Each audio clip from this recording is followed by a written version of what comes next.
Baru kita ketemu sama yang pemiliknya wadah, ya. Nah, Bu, itu Pak Sandiaga, insya Allah confirm, ya, mau makan siang jam sekian, hari sekian. Ibu kira-kira bisa, pemilik Gojek juga, ya.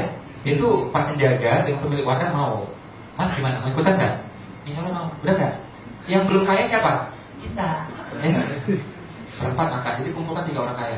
Jadi orang itu maunya bukan karena kita, tapi karena yang lainnya, tanpa manipulatif tentunya. Kita mau apa adanya. Ya. Ini saya pakai pola ini menurut saya. Ini polanya. Ya.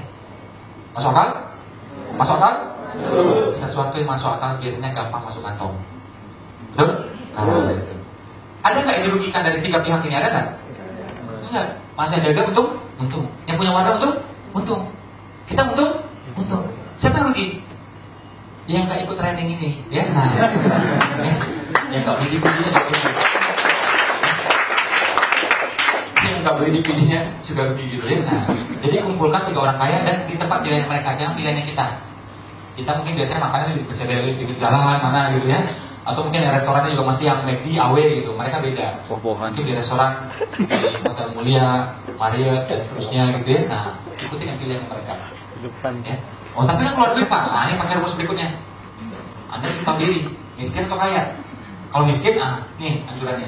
Jadi dikasih itu adalah salah satu orang terkaya di Cina dan salah satu orang terkaya di dunia. Dia bilang kalau Anda miskin, jadi tahu diri itu penting. Banyak orang miskin nggak merasa dirinya miskin gitu loh.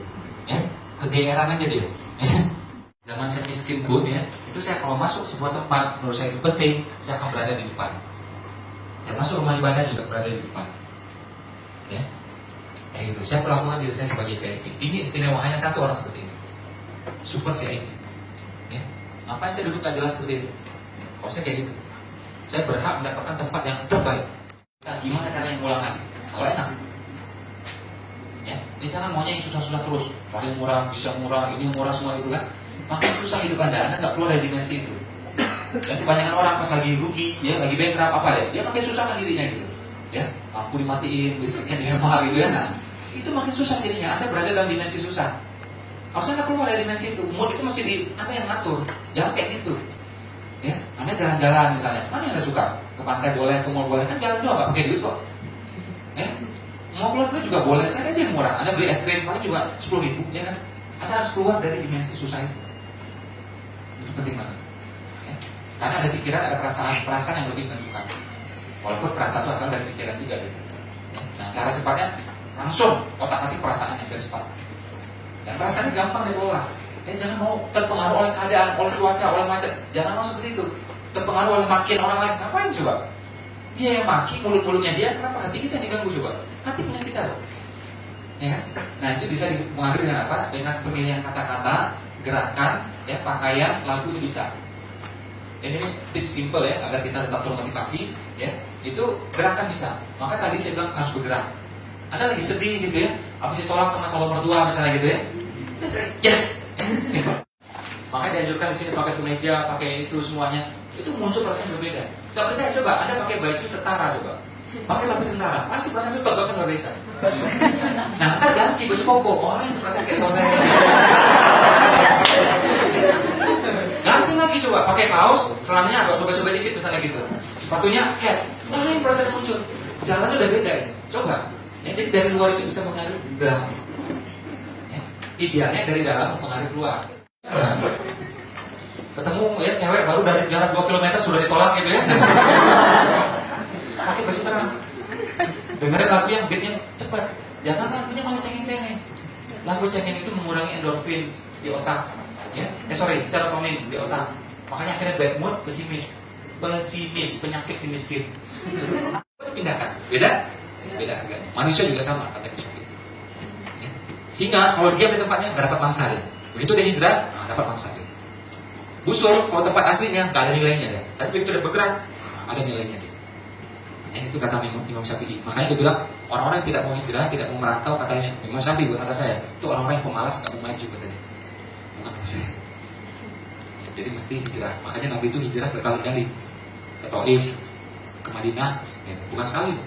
Abdurrahman bin Auf ke Ethiopia, ke Taif, ke Madinah.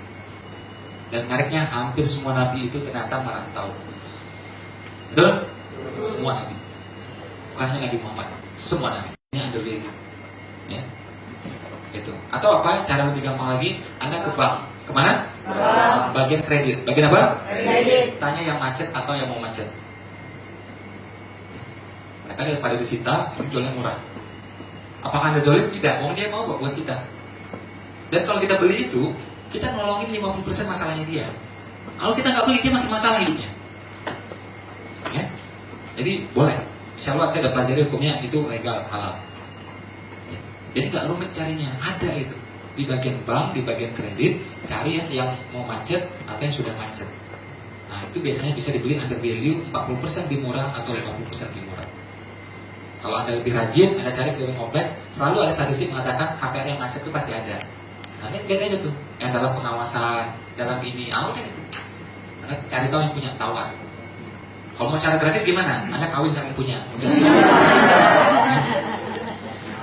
Cuma kan agak susah gitu ya, kan? 800. Jadi kita masih dapat spek 200 juta cash masuk. Kalau kita udah usaha yang ke tahun kedua, uangnya boleh dipakai. Tapi kalau enggak, saya jangan dipakai. Karena ilmu ngelola uang itu ada juga. Nah, jadi kalau misalnya kita ada ini, udah Pak ambil uangnya, bisa untuk renovasi, bisa nambal-nambal di bisnis. Jadi beli properti malah dapat uangnya. Bisa ya. Nah, nanti nyicilnya ya baru bayar dengan usahanya.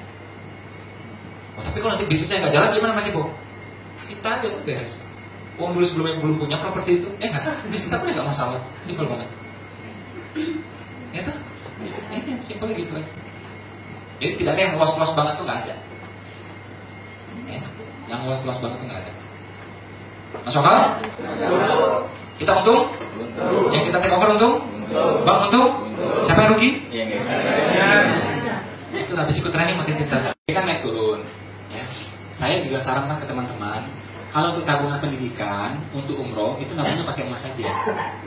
Kalau Anda nabung pakai emas, biaya umroh itu sebenarnya turun. Kalau pakai rupiah, makin gila-gilaan. Kalau pakai dolar pun tetap dia naik. Sedikit dia naik. Cuma nggak terjal, landai dia naik. Kalau rupiah, terjal. Ya.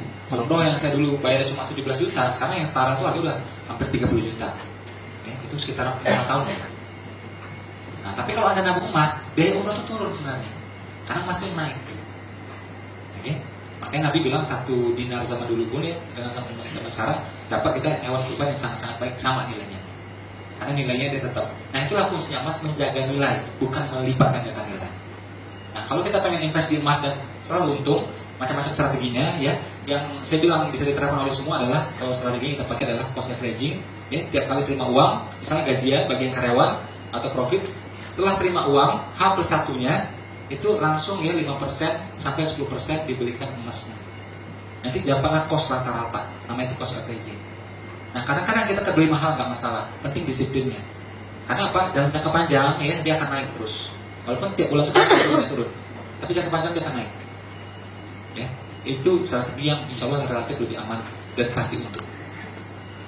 Boleh Anda trading, tapi Anda harus ahli di sana. Kalau trading itu artinya Anda fokus. Trading itu kan jual beli, berarti Anda harus fokus. Namanya reksadana, properti, emas, sesuatu yang trading, berarti Anda harus fokus di sana. Ya. Kita biasanya ada punya kesibukan, mungkin bisnis, mungkin karyawan kan, makanya saya kurang rekomend. Something yang trading dia itu harian, jadi memang harus Anda fokus di sana. Kalau enggak, uangnya loss. Nah, kalau pakai cara ini, simpel banget. Habis terima uang, H+1-nya 5% sampai 10% langsung belikan emas. Dalam setahun dia akan jadi cost averaging, cost rata-rata, naik terus dia. Ya. Kenaikan emas di Indonesia sekitar belasan persen, hampir 20%, lumayan.